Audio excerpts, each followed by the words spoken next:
Anton Scoro, Fisticuff Radio and 5 Grappling with Victoria Anthony. Let me tell you, ma'am, I did not know who you were before this, but let me tell you, I will never forget who you are after this. You put on a hell of a show for a young lady who is a very decorated wrestler. How did it feel to step onto the mats kind of into a new game for yourself? Yeah. Man, it was so fun. It was so fun. I didn't have time to be nervous because I didn't even know what I would be nervous about because I don't know jiu-jitsu well enough, basically. But this production is like so sick to me. Wrestling doesn't do all this, and I really enjoyed competing. I just love competing. I love finding out what I'm made of, you know, and this is like a really cool thing for me to do that. Hell yeah. Yeah. So is this going to be something new for you? Are we going to see you more in the grappling world and maybe on the mats? Yeah, for sure.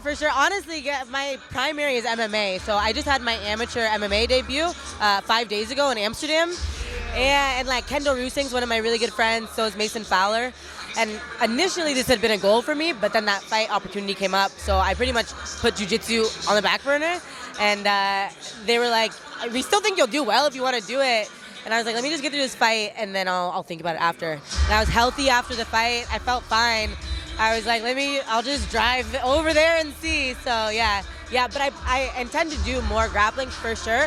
But MMA is my primary.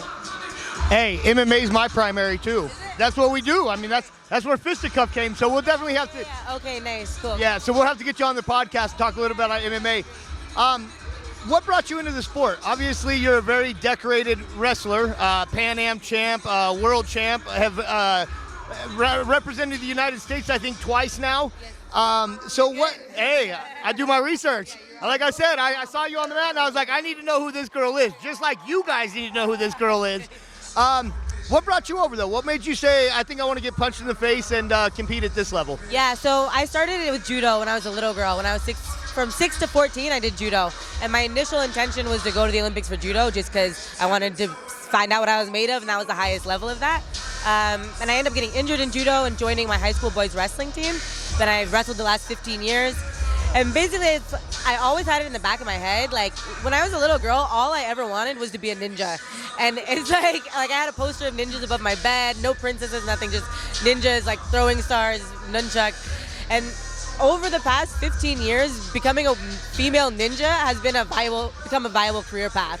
So the fact that I can literally make my dreams come true in the sport of MMA, I'm like, hell, let's fucking go. I love it. I freaking love it. She said she's a freaking ninja.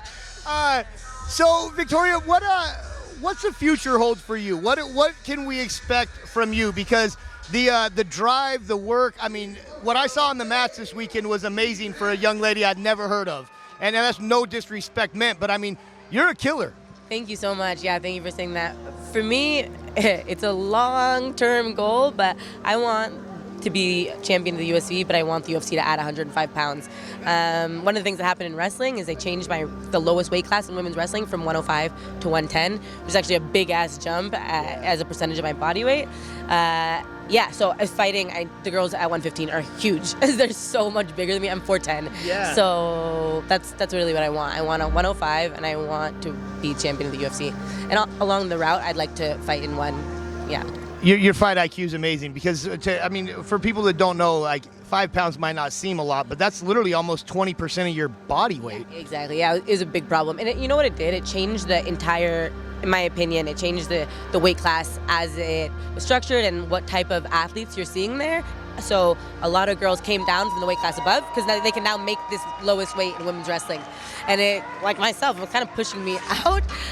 But my style, it just point blank, is one of the most exciting styles that you can find, especially the judo and the explosiveness and the throws.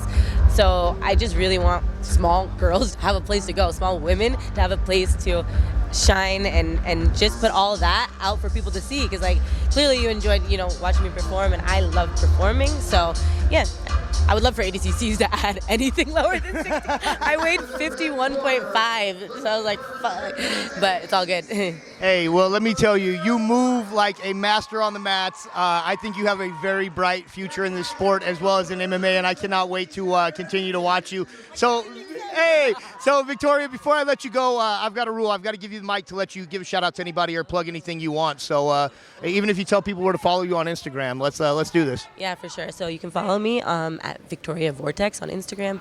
And I really just want to thank Mason Fowler and Kendall Roosing because they really took care of me this weekend.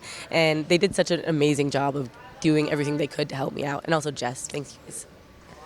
Hey guys, you heard her, Victoria Vortex, aka Victoria Anthony, aka the baddest little woman in the sport. I stamped it.